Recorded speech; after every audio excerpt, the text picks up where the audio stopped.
तो मुझे आप बताएं, इमरान खान तशरीफ ला रहे हैं, क्या आप इमरान खान साहब को कभी अकेला छोड़ेंगे? कभी छोड़ेंगे?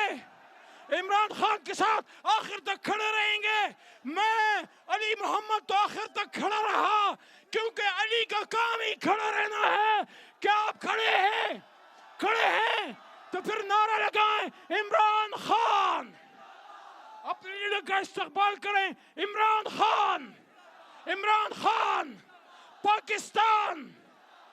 और अब एक दो नारे और जोर से, ताकि ये दरो दीवार हिल जाए। नारे तकबीर, नारे तकबीर। अब हम इमरान खान साहब का वेलकम करेंगे। आप सबका बहुत शुक्रिया।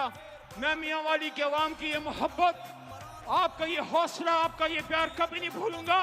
और वादा रहा कि पाकिस्तान को इस्लाम की मजबूत तरीन ताकत बना के छोड़ेंगे इंशाल्लाह। पाकिस्तान, पाकिस्तान, पाकिस्तान, पाइंदाबाद।